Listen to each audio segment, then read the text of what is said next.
Welcome to No Password Required. I'm your host, Jack Clabby, the cybersecurity attorney at Carlton Fields, PA. And with me, as always, I am Kayley Melton, the Executive Director of Operations for the Cognitive Security Institute and the Bob Ross of InfoSec. We just finished a great conversation with Jon Schipp. Jon leads inorganic growth strategy at Rapid7. Kayley, what stood out to you most from our conversation?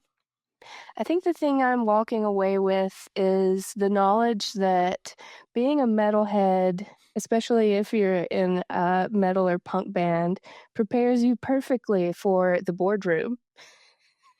I think, too, it's, when Jon shares a story, our readers will see some beats maybe with their own and some beats maybe of their colleagues. But one thing that stood out to me was when you're good at something or if you like something, right, like working with computers, you can follow that passion all the way down and find a way to make a living from it and thrive, right? And that's it. You don't have to force it, right? But if there's something you like, you can really make it happen. And Jon shares his story with us, which we hope will resonate with all of you.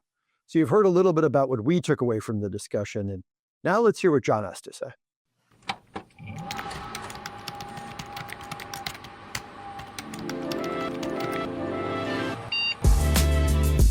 Welcome to No Password Required, a podcast dedicated to showcasing the top personalities in the world of cybersecurity.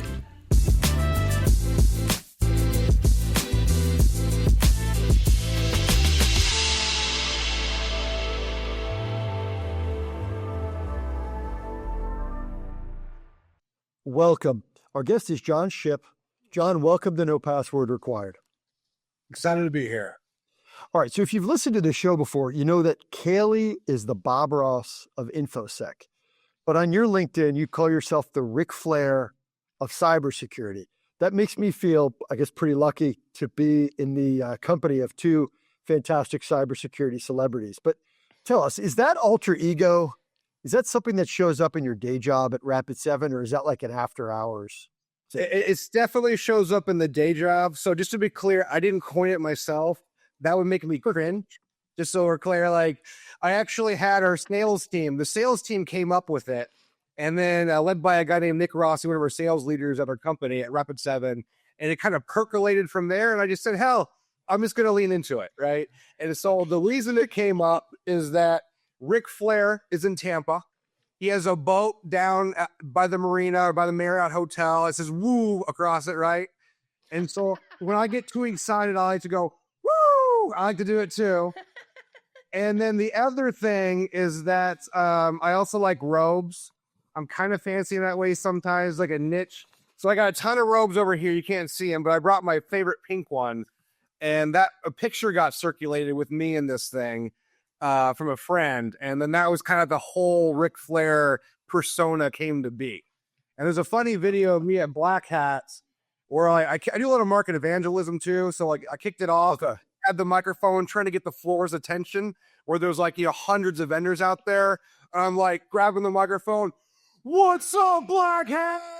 And I do that for like 60 seconds. And then everybody starts to come in.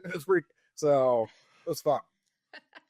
That's good. I think the robe is underrated, right? It had like a peak in maybe the 15th, 16th century. And then ever since then, it's just dropped off. It's just wrestlers and people staying at fancy hotels. Yep. But I'm glad to see, Jon, you're giving it a third use. Can you tell us, what do you do at Rapid7? And then give us a little bit of the backstory of how you got there. Yeah, so I'm kind of in an interesting spot. I like to say I have one of the coolest roles at the company. So technically, I roll up into the product management organization. I'm a product strategist. I report on the chief product officer, but I have a specialty where I focused on mergers, acquisitions, and partnerships. So anytime there is a area of investigation that we need to do about bringing new capabilities in or partnering with an organization for go-to-market growth or whatever it is, I actually am involved in a lot of those. I've led a few different acquisitions, a number of different partnerships over the years. And I think I kind of got in this role a little bit too from my startup background. I've been on the other side of the table in the conference room, if you will. And then I also have another part of my job, which is kind of intriguing. It's a little unique, not common, but I do that, the product side. but I also do market evangelism. And to go back to the Ric Flair persona, it probably makes sense to you if you're listening to me, but I do lots of webinars, I do lots of public speaking, and just getting out there at conferences and stuff. I actually used to be on the conference track a lot. I used to be like giving 10 to 11 talks at hacker conferences for a number of years, but I did get burnt out a little bit. I haven't done that in a while, but I would like to get back in it. So that's kind of a little bit of the background, but I've been, where I joined the startup, which was called Command. It was a Boston-based company. I did that 9 to 10 years ago, and then Rapid7 acquired us. And we had a good, nice little exit. Very happy with everything. Rapid7 has treated us very well. And now I am at Rapid7 to continue to be there, continue to grow, and going to try a lot of new different things. So it keeps me excited. Can I ask, Jon, did you relocate to Tampa from Boston? Like, how did you come to here? Yeah, so I was mostly remote. So I worked at that startup called Command. I was remote in central Illinois, a little town called Bloomington. Met my wife there. But when I worked at Command, they still had me remote. And then eventually when Rapid7 acquired us, we opened an office in downtown Tampa like 3 or 4 years ago now. And they needed some new leaders to go help grow the office. And so I raised my hand and then they relocated us. So we've been there for over 3 years now. Well, that's where I'm based in Tampa, and we're really glad that you guys are here. So thanks for making that trip for Rapid7 opening up here, and then also for you relocating to the city. I wouldn't want to be anywhere else. I love it. The city is great. It's always growing. It's just the cybersecurity community is pretty strong too. Like it's awesome. When customers want something that Rapid7 doesn't offer, it's your job to kind of figure it out. Are we going to build it? Are we going to buy it? Or partner with somebody, right? Can you take us inside one of those decisions where maybe it's not clear and how you make decisions about which is the right path? Yeah, it's a great question. And so I want to just clarify real quick. It's every product manager's job at Rapid7, any company to do that. Rapid7 has about 60 product managers in their product org. But certain types of things bubble up to me from the specific lens that I have around M&A and partners. And so generally what happens is we'll do a lot of customer research. We'll listen to our sales team, our customer success team, our cybersecurity advisors, and talk to customers directly every single day across the hundreds of people that we have.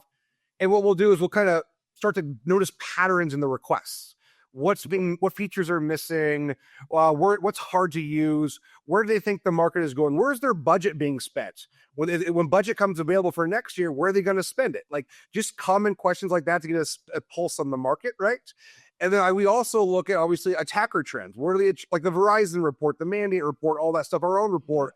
We see what's out there and say, hey, there's a increase in identity attacks. What are our identity capabilities that we need to have, right? And so in general, those bubble up to the senior leaders at the company, and I'm a lower level executive. I'm a senior director, and so I get to see across our portfolio, if you will. We have like 7 different products. We have almost $400 million MDR business, which is one of the largest in the world. Not a lot of people know that. They still know Rapid7 from its VM technology because we've been a VM player in the top 3 with Tenable and Pulse for the last 20 years. And so we branched out though. And so we have a lot of different technologies that we have to look at. We got to think about latest detection response capabilities, latest exposure manager capabilities. And so what happens is you get enough requests come in, or you think there's going to be a strong business case that you can make. And you have to do a few things. You have to think about market validation. You got to think about the economics, the dollars and cents. Are we going to make money enough to pay for this or to grow as a company, right? What is our addressable market? If it's TAM or SAM or whatever it is, we got to think about all these market dynamics. And then we got to make sure the most important thing, though, is does it meet the customer need? Is it going to solve the security problems that they're having? And then what we do is we ask ourselves some questions. Say we identify that something that we need, okay? Well, then what we're going to do is we're going to say, do we have the people internally that have the expertise and the number of staffing to actually build it ourselves?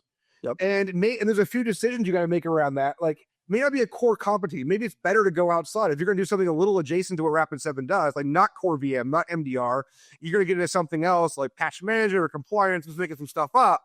You're not going to want to probably build that yourself. You're going to want to partner with the company. And then you start doing that. And you're like, okay, partner's an option. Let's go figure out all the landscape, all the vendors out there. Let's go through LinkedIn. Let's go through all the market reports. We're going to pull all those out. And then we're going to see, what are the sizes? Are they, what are their costs? Are they going to cost $10 million to buy, $20 million, or $100 million? If it gets to a range that's not affordable and then the business case doesn't make sense, then you go from M&A back to partner. And so it's just this dance that you do. This usually takes about 3 to 4 months in most cases to go through this dance to figure out what the best viable option is. And then that's kind of how we do it.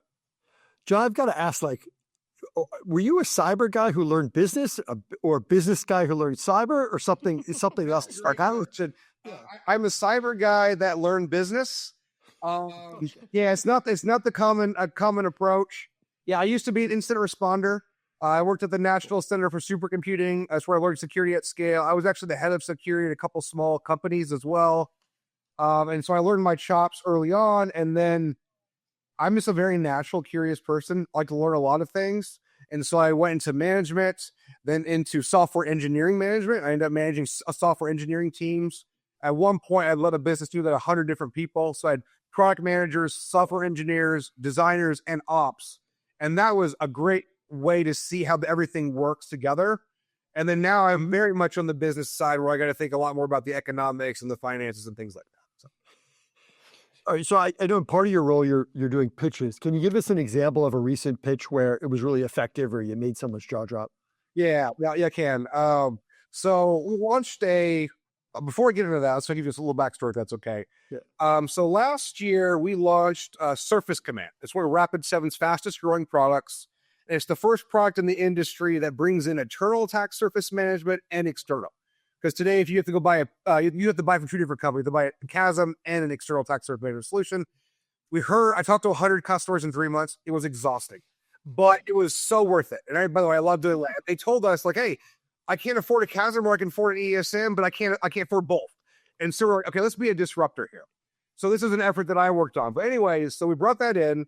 But the real big pitch around this capability is you talk to anyone on the vulnerability ops side, anybody even on the IT side or detection and response side, whatever side your cyber risk program you're talking about, there's a fundamental question that they need answered. And that is, how many devices, assets, identities are you responsible for protecting? Yeah. And if you don't know that is a huge problem. It actually underscores and threatens your ability to have a mature cybersecurity offering or program, if you will. Imagine you have a detection and response program, you have 80,000 assets in your environment, but you only know of 70,000 assets. That's 10,000 assets out there that an attacker could potentially cause an incident on and fly on the radar because there's no monitoring on those. You wouldn't know. Yeah. And then what is more, companies today, every organization is paying a lot of money for a lot of different cybersecurity tools. They're paying for cloud security, they're paying for endpoint security, they're paying for compliance, they're paying for vulnerability management, patching, so on and so on. If you log into every single one of those tools today, they will all tell you a different number of assets and identities in your environment because they are focused on what their perspective. A VM program is only going to see its perspective. An EDR program is only see its perspective. And so you're paying a lot of money for tools that just disagree with each other. Foundational problem. And so guess what? You need to know what you're protecting. And so you need a way to actually aggregate all this information, get you a truer picture of your attack surface. Nice.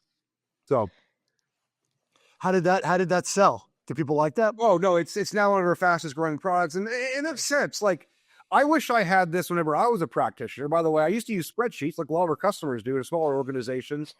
You go into log into one tool, your VM scanner, it's going to see what it scans. You grab the list of assets, you put it in a spreadsheet in a column, then you go log on the next tool, you grab the list of assets, put in the next spreadsheet, and you figure out which ones don't match. Which one has the VM scan agent, which one does not have EDR, as an example, right?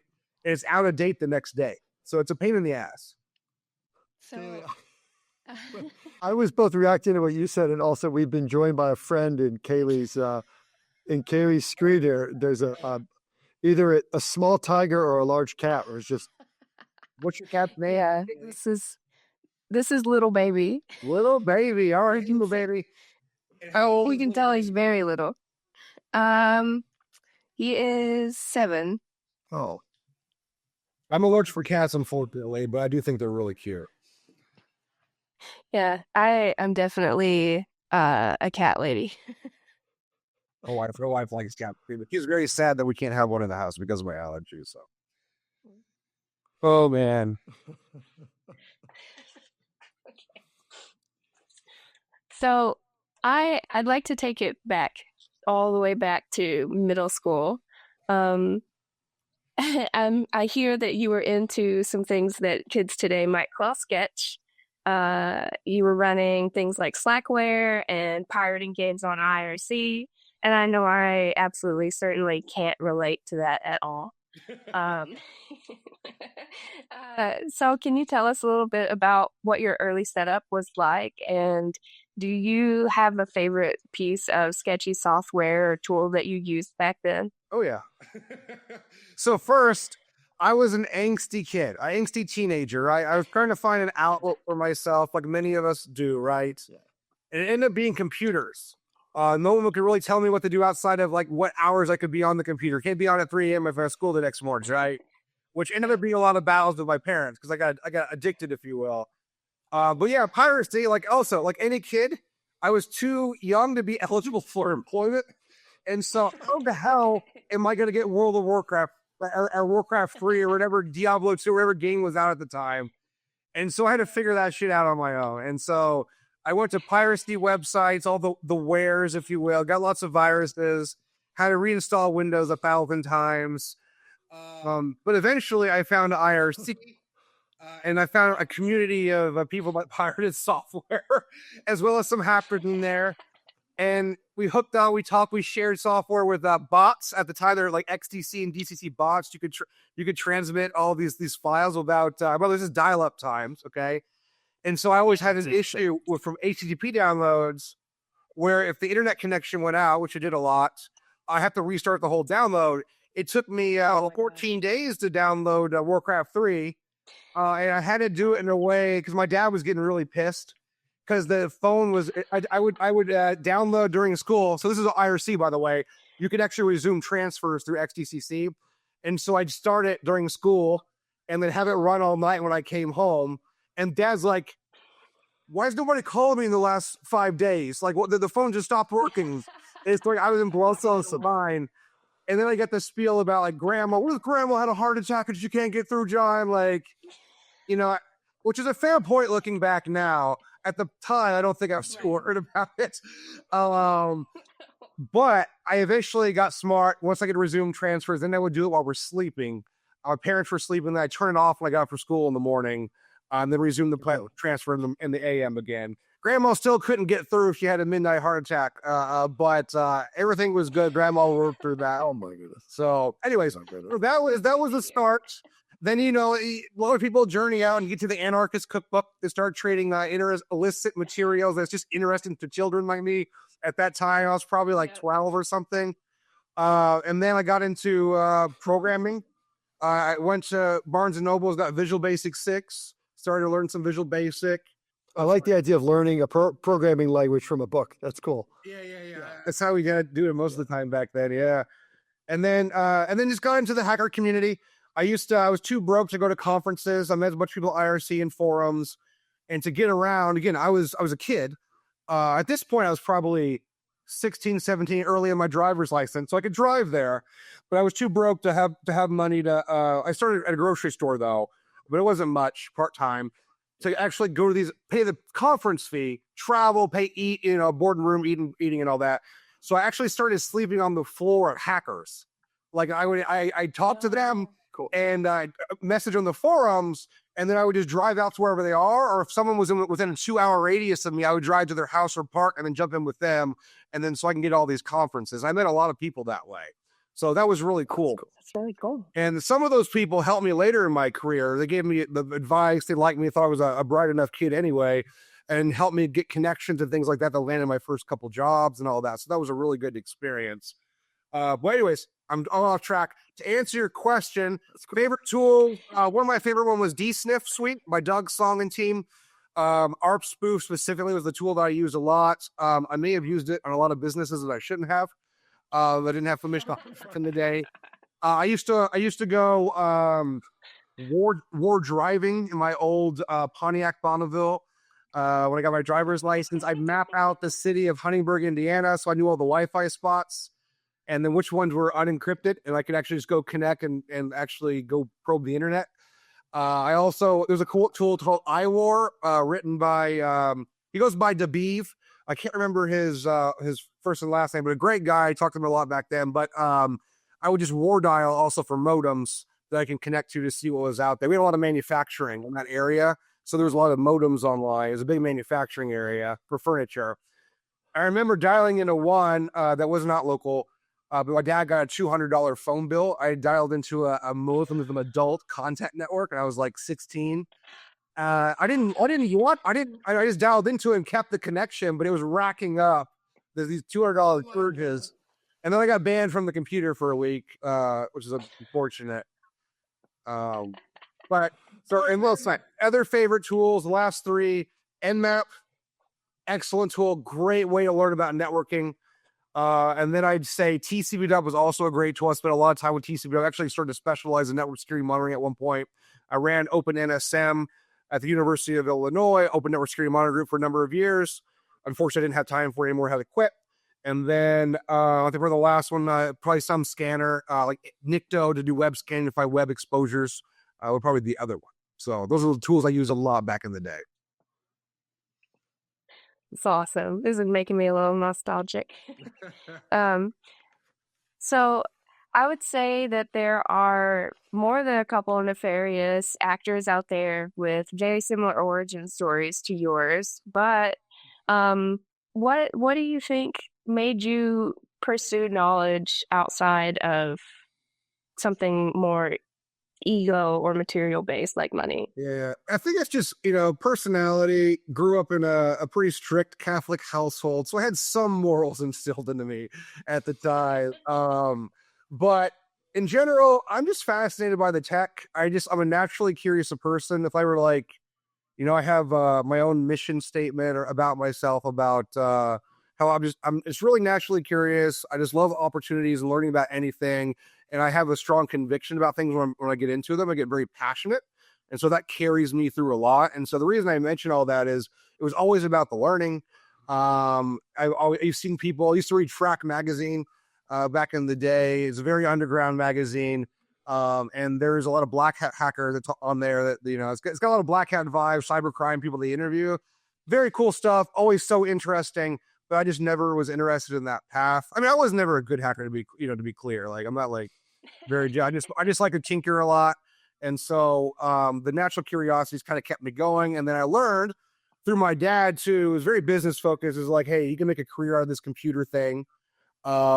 We just hope you get through high school. Let's start with that first. As the first goal. Again, I was an angsty teenager playing in punk rock and metal bands for a long time. They didn't know if I was going to graduate. But once I had that outlet, after high school, I really excelled and I was able to kind of make it to where I am today, which everybody's like, John, Grandma prayed for you every single day. We're so happy you made it this far. So it's pretty funny, but that's kind of the curiosity is what drives me. Yeah, I think that a lot of the hacker community can relate to that sort of thing. Yeah. Hers are really just curiosity first. Exactly. Many people have this story. This is probably not unique at all. So, but it's a good standard path, if you will. Got to start with gaming. Video gaming when you're 12 years old. You start there, and then you don't know if you're going to be a black hat hacker in 10 years. You just don't know. Exactly. No, but it is a lot like wrestling. Like if someone's coming up in wrestling, no, they're going to local promotions. They're trying to get involved. They're sleeping on the floor, right? It is kind of similar. And some of the people who don't make it into professional wrestling go on to break legs for the mob, right? I mean, it is a similar origin story. That's good. Yeah. Yeah. And I learned a lot of that stuff through the band too. Like we sleeping on floors. Like we didn't know if we're going to have enough gas money to get to our next gig sometime because of theft or a promoter that wouldn't pay us or the show went really poorly. Like those are all things that happen. So you're going to be very uncomfortable. Tell us a little bit about that. Like, tell us a little about your time in metal and punk bands. Like, what got you interested in that, and what was that like? Yeah, so when I was I'm trying to think. So I listened to a lot of boring music with my parents, right? Because again, they were a very strict Catholic family. So the most that they would get to was like 70s rock, and that's not even that fun. Like I like some 70s bands, but like I wanted more, being this angsty kid, and so. I eventually found metal, MTV, Total Request Live. You see bands like Slipknot and things, on there, Mudvayne, whatever. And so I was like, oh, this is cool. Dun, dun, dun. Like I was digging it. It was a good outlet too. And then I just kind of really got into it. And then I got a guitar, asked for a guitar for my birthday because some of my friends in high school were playing instruments. I was like, I want to do that too. And then with the computers, I could learn everything I wanted about music, guitars, and all kinds of things. And it kind of started networking with people in the area with chat. I think it was Yahoo Messenger, AOL Messenger, one of those back in the day. Yeah. Met local musician, even played in my parents' garage because I was still living at home because I was a kid still. I was barely 17 or 18. And found some people. And then we made some music. People turned out they liked it. And we decided to be official. We released 2 EPs. Never got a full album because we fought a lot and eventually broke up, unfortunately. The night we broke up, we were actually on tour. And this is really a really shitty situation. I feel bad about it today, but we bought a tour van, went out there across the Midwest, and I think it was like night number 6. Our vocalist was like, Jon, man, I don't think I can do it anymore. I'm so stressed with all these nights. And by the way, he didn't plan any of the tour. He's a great guy, by the way. We're all kids. We're all kids back then. He didn't really do a lot of the planning. So I did a lot of planning with my other guitar player, Dustin. And so we were livid because we planned this thing for like 6 months. And now I wouldn't have done this. Dustin's a bit of a hothead, great guy. They were friends. He does bluegrass music now. He's a totally different person. But we just left Matt somewhere on the road in Kentucky and drove away. So, and wow. Yeah. And I look back, I feel terrible. We've apologized because we were just bad kids. But we're all good friends to this day, but that's when we actually broke up. We couldn't recover from that one. So he had to call his dad to come get him, drive 4 hours, wherever he was, to go pick him up in Kentucky. But yeah. Oh, my goodness. All right. So, Jon, you've navigated the cyber world at a really interesting time, right? Some of what you're telling us about this, but you've touched everything from startups to academia. What's the best interview or strange experience you had during the kind of freewheeling era of cyber conferences and work you did? Yeah, so I got this really good one a story I always tell to people, and it was back when I was interviewing at Command. So I got this email from Jen Andre, the CEO of Command. She's looking to do the startup. I think they had like 2 employees at the time. I kicked myself, by the way, not getting back. I let that email lag and not respond for like 6 months. I could have made a killing. Who knows? The good thing, she was persistent, and she followed up again a number of times, or a month later, and eventually I answered, and then got on a call, and she gave me the pitch of the company. I was like, okay, this is a really smart, intelligent person. She's already was a founder of an existing startup that had a nice exit. It was called Critical Stack. She was executive over there, and she's starting something new. I'm at the Nashville Center of Supercomputing. I've learned cybersecurity at scale. I can learn more here too, but I think I'm ready for something new. And so this startup thing sounds really interesting to me. And decided to fly out the next day. Talked to my wife, hey, off the call, can I fly out to Boston in the morning? She was like, good. We booked the flight, went there. We landed the plane. Coming out of the terminal, I get a text message. I'm expecting to go to my hotel and relax because I was super nervous. This is really early in my career, by the way, where I wasn't all that social yet. And I really didn't have that. I didn't build those levels of skills for business and things that you would need where I am today. Yeah. And so I was very nervous. And they pinged me and they're like, hey, Jon, come out to this Algonquin Club. It's a private club. They have them all over the U.S.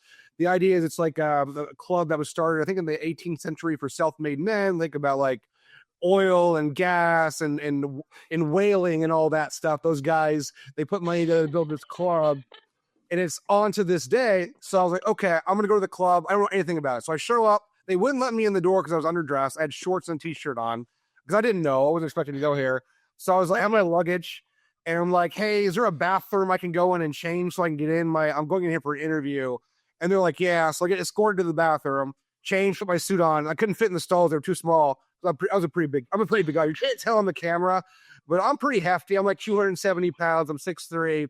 And so I used to do powerlifting. But anyways, I start changing, dropping my drawers and all that.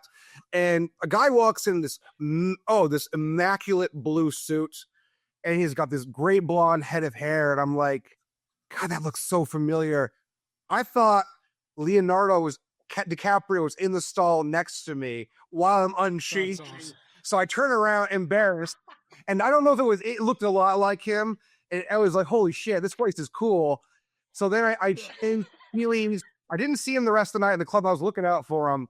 But then what I did was I got in because I got this suit now. I passed the dress code, right? And I go up into this room where the bar is, and I meet some of the venture capitalists that were funding the company. They were there, and Jen Andre and some of the team. We're having a good time. We're chatting, and then one of the VCs, an angel investor in the Boston area, he pretty honorary guy, pretty fun guy. He challenged me to a push-up contest, and the terms were, I was not expecting this, by the way. The terms were, if I outbeat him in the number of push-ups completed in the given time frame, which was 60 seconds, 1 minute. Okay. That if the CEO wanted to hire me after I do the full interview, which is the following day, that I would have to take the job if I won. If I had lost, the terms were, I'm sorry. If I lost, I apologize. I said it backwards. If I lost, I had to take the job. If I won, he was going to pay me out of his own pocket an additional salary. He's got buku amounts of limits for me just for the fact of winning the competition. Now, if you look at the guy, he's pretty jacked. He's an older guy. He was probably his late 50s at the time. He's probably in his late 60s now. But he looked like he could do some push-ups. And so I just started strength training like 8 weeks ago, because I was on the computer all the time. I was like, I got to get out of the house. Actually, I need to start doing something. So I got into strength training. And so I just started the starting strength program. I was starting to squat and bench press and all this. I was just starting to get progressively stronger, but nowhere where I needed to be. But I was feeling pretty confident. Like, yeah, let's do this. I'm going to get this extra salary. So I go first.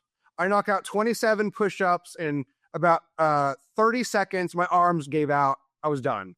He comes in. He knocks out 20. The next one up, 27. If I did 26. And he did like, no, doom. It was like, okay, he could have gone to 50. He could have gone to 75. I was like, there's no way. But anyways, he won the competition. And thankfully, oh God, as a man that likes to keep my word, I'm very big on that. I was going to take the job anyway, but thankfully, it turned out. That's awesome. The interview went well. The team was great. There was great chemistry, culture, and mission. And I signed the following day. That is awesome. That is awesome. Pretty good story. That's like he got to pick the weapons. You know, he probably I love it. It's at the drinking contest with Thor. Leverage. Oh. So aside from the push-up contest, was there anything else about that made that in particular stand out as an experience? And what sort of advice would you give to someone who is at that point in their career and they're torn between diving into a startup or sticking with something more stable and known? Yeah, I think the biggest learning for me at the time was how important great teams are. And there's certain ingredients you need to make a great team. I think you need mission. I think you need really strong leadership. I think you need culture. I think you need skill sets and expertise, among other things. And I've been on a lot of teams that had skills, but they may not have great leaders, or I may have been on other teams that have leaders but not a great mission.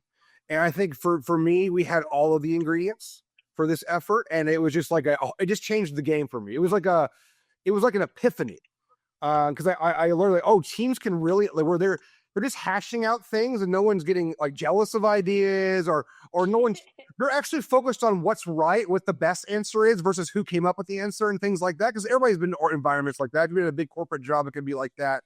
And so the culture was just awesome. We all were very good friends, and it motivated us to all work for each other, not just the company. Because we all respected each other at such a high level. It's I don't want to let anyone else down. And that led us to, I think, over a year and a half, we built and launched a on-premise store product and got acquired not too much later. It was a very quick exit. It was just an excellent time. So I think those are some of the things. I think to the second part of your question, you have to think about your risk appetite and your risk tolerance. And you got to think about your level of income that you need to live the life that you want to, or if you want to even adjust your life, you say, I want to actually take in the lower salary, but you might need to downgrade to a smaller apartment, right? You need to think about the amount of time that you have with your friends and family, your pets, all these things. And you got to be able to think about like, hey, am I really willing to give it my all? I'm talking, again, not every startup is like this, but I was working 14 and 16-hour days for over a year. You have to be able to commit to that. Now, for me, I loved it. Like, that wasn't work to me. I was excited to work to 2 a.m. I was excited to get up at 6 a.m. Like, that's not for everybody, and you have to find a company that really matches with you and aligns. But for me, it wasn't work. It was just passion. And so those are the things that I would think about if you're going to do a startup again. Well, thanks, John. I think it's a good time to take a quick break. And when we return, John will go through our lifestyle polygraph. So please stay with us. You're listening to the No Password Required podcast. We cover cybersecurity and a lot of other stuff.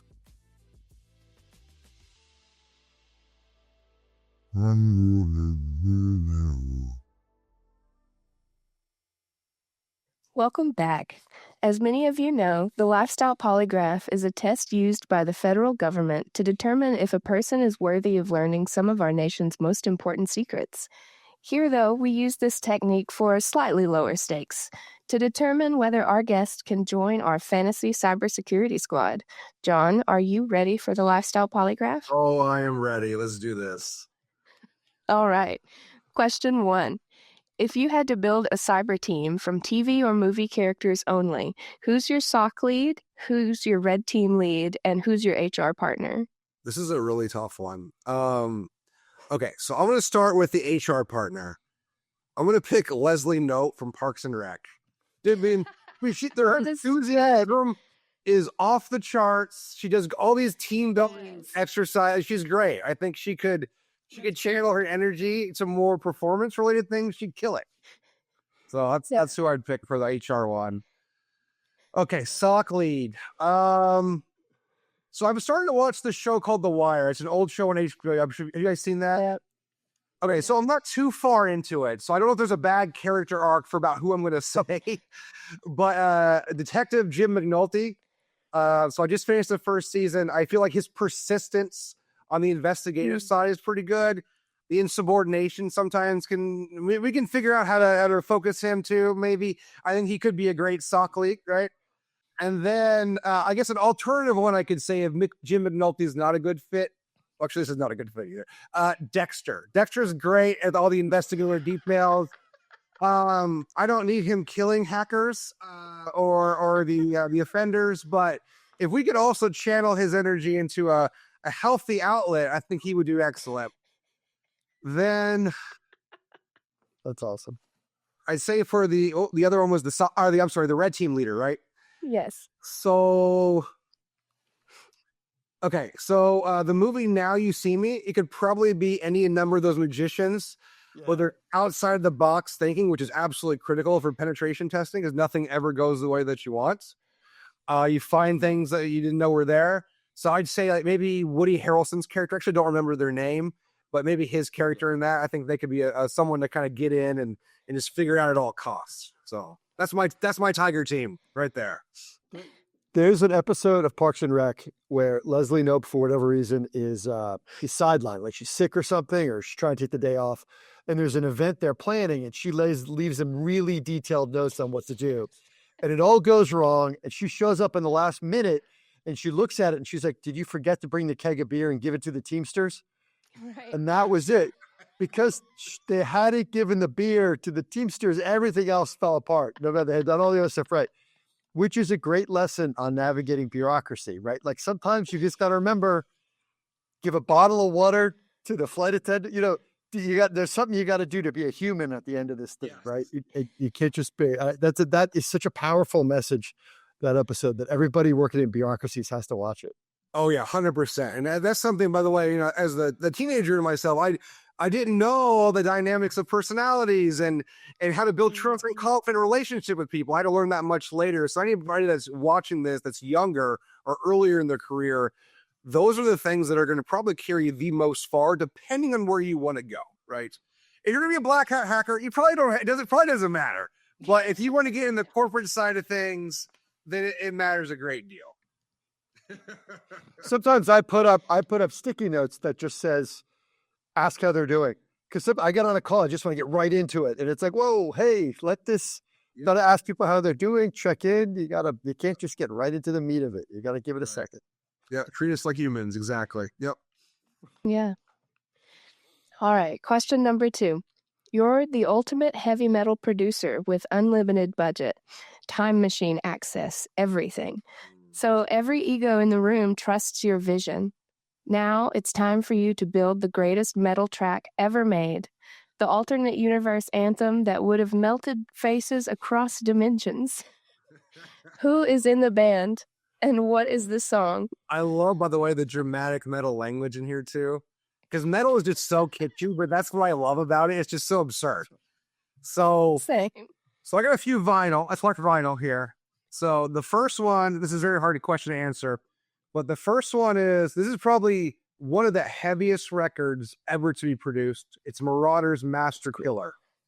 So it came out in the 90s. It's not what you think about like modern metal, but if you think about metal in terms of its entire essence, like add blue colorness right to it, add the lyrics, the focal points of all just the heavy hitting instruments, but not to the point where it's like doom, doom, where it just drones on, because you actually have to have rest in music. You have to have rest and breaks to give accents to things, which most metal bands do that today. It's just an onslaught. And it's not that enjoyable if you ask me, but this record is like a true representation of what metal is in my mind from like a blue collar metal perspective. And I'm just like, I'm grinding my teeth every time I hear, oh yeah, I want to get up in, like it's good. So the second one would be Metallica's 1984 classic, Ride the Lightning, right? This is their second album, a lot more thrashy than what they produced since then. I love it. We got a classic Florida death metal band called Death. They basically created death metal in Florida. This album's called Symbolic. I'm sorry, I'll do 2 more. No Warning. This is a hardcore record. And so it's adjacent to metal. Think about punk played more aggressively. The lighting is not helping, but the album is Ill Blood. There's 2 tracks on here. Behind These Walls and No Time for You. They're just absolute like jump in the air jams. So when I lift weights, I'm always playing like an Ill Blood. And then I'll do something a little different. There was a branch out of metal called metalcore. Back when I was in high school, this is kind of the stuff that I played. So this is a record called Every Time I Die. The album is Hot Damn. And it's what really got me into metalcore, which is like kind of a hybrid of it's not death, but just general metal and hardcore. It's more fast, a lot more chuggier and faster riffs, with some melodicism in there sometimes too. But those are the 5. If I was a producer, those are the records I would want to produce, and I'd probably want to make a new band from some of those band members as like a super group.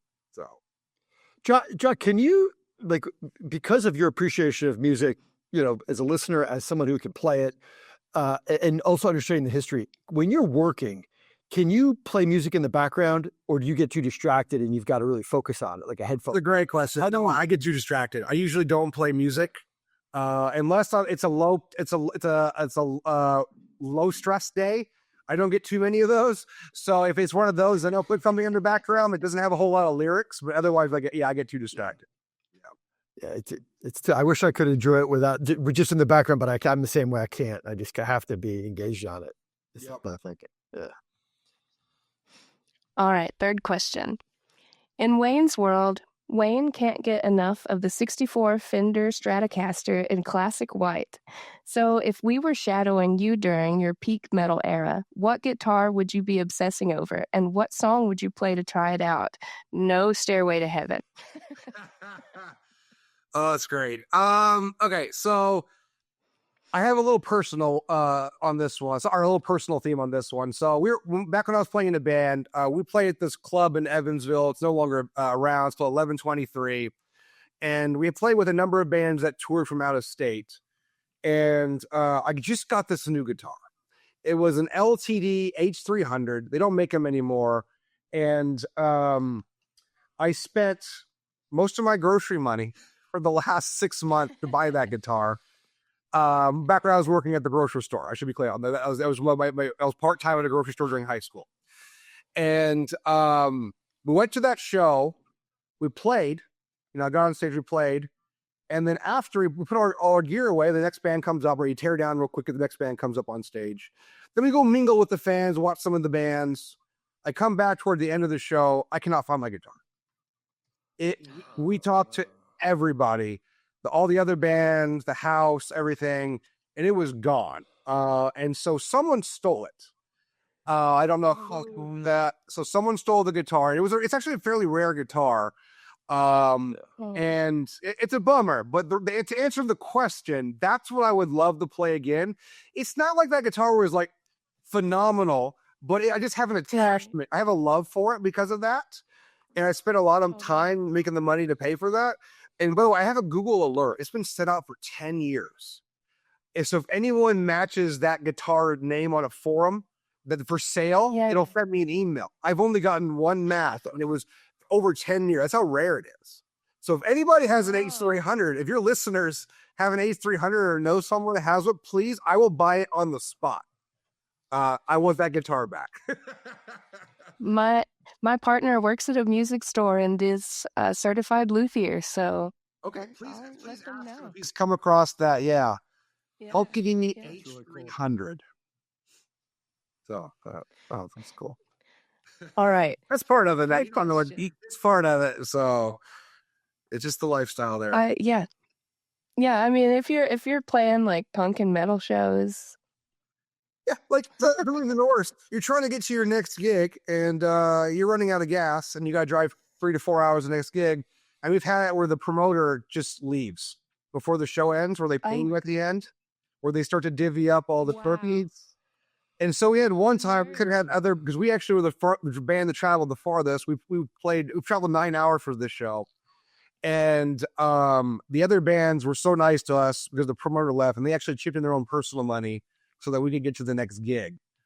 And so, there's also actually a couple of wild stories. I don't want to get too far into it because some of them are pretty bad, pretty wild out there. One time I was playing with this band, this grindcore band. These guys were big, with tattoos everywhere, huge gauges, pretty intimidating looking people. And the promoter was getting ready to also leave on them. One of the vocalists, huge dude, really tall, probably 6'5", brandishes a like 8-inch blade. And he goes into the office, beats down the door. The guy's actually in there. He locked his door so no one come in there. And he's threatening him with a like, and see, they got paid, but I mean, like you kind of had a little bit of the law of Islam. You kind of had to do some stuff like that, unfortunately, if you wanted to. It was pretty rough. Like, you just never, especially in that mail, it's a lot of blue collar, right, listeners and stuff. So you see people doing heroin in the bathroom. You see, vandal. It's just wild. It's just different, completely different types of people. So, yeah. All right. Sorry, you get one full too grim. I apologize. No. That's why, John, you can handle a 14, 16-hour day in a startup, right? You're bringing that environment, been able to get through it. Yeah. You should be okay with some conference room lifestyle. Yeah, I actually attribute a lot of my success to just being in that band, as we had to do so much to do it yourself, and you do in a startup. You wear many hats, as you know. So we had to do our own flyers, our own CD pressings, our own bookings. We were on MySpace every single day, messaging promoters and venue order. And nowadays, I'm just on LinkedIn every single day, messaging founders. It's like the same thing. Yeah. So true. Okay. Final polygraph question. You get one full day with peak 1980s Ric Flair. No rules, no limits, and access to any era. How are you making the most of that day? Oh, man. And are you wearing your robe? I am absolutely wearing my robe, or one of my robes, and Ric Flair has to wear one of his most extravagant robes as well.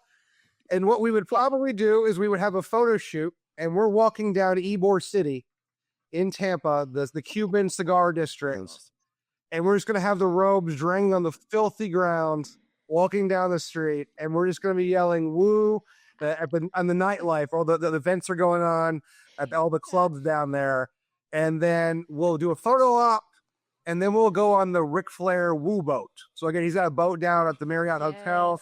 It says Woo down the side, and so I want to take a boat ride with him, and that'll probably be it. Honestly, Ric Flair is not my idol, to be clear. It is a funny persona, and so that's why we keep it. But I definitely want to have a light interaction with Ric Flair, so that would be something like that. And probably smoke a cigar. That's a solid choice. Definitely smoke a cigar with Ric Flair as well. You got to do that. It's Tampa. Yeah, absolutely. I think you got to hit the highlights. That's it. You've got to hit the things he's known for. Check them off. It's a check the box exercise, but for a reason, because the highlights are very, very good.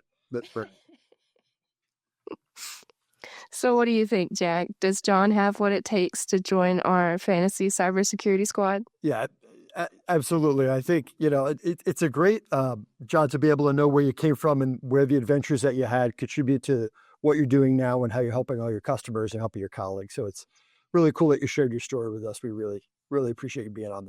I'm really thankful to be here. I do appreciate it. Jon, if some of our listeners want to connect with you, what's the best place to do that?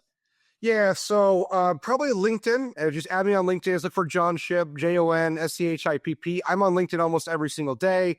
It's a big part of my job, so I do a lot of outreach there. And so it's a great way to get in touch with me. If you're local or go to conferences, reach out to me on there as well. I'm always up for drinks or cigars or dinner just to meet people. Again, social guy. We'll talk about anything. Doesn't have to be cybersecurity. And then Jon@jonschipp.com is my email for this. Also have a Rapid7 addressing with your Rapid7 products, jschipp@rapid7.com. The last thing I'd say is I do board advisory and mentorship. So I have a few people in cybersecurity and software engineering that I mentor. They recently graduated college, as an example, help them prepare for their first job. In addition, that's pro bono. In addition, I do board advisory as well. So if you're a founder or a startup and want help with your go-to-market, you want help with your product strategy and things like that, and just connections in the industry, pitching, all that, just come to me. I do that as well, and just love meeting people. So hopefully that helps, and hopefully get to connect with some people after this, and hope this makes for a great show with you guys. All right. Well, thanks so much, Jon. Well, that brings us to the end of the show. Thanks, everyone, for listening. For the entire No Password Required team, I'm Jack Clabby, and we'll talk again soon. Woo! Thanks for listening to the No Password Required podcast. Join us next time for more with your favorite cybersecurity personalities. In the meantime, consider liking, subscribing, and sharing this episode. You can find us on social media @NoPasswordPod. The show is produced by Cyber Florida, and a special thanks goes out to our friends at Carlton Fields and Reality Shift. For more information, visit our website at cyberflorida.org/pod.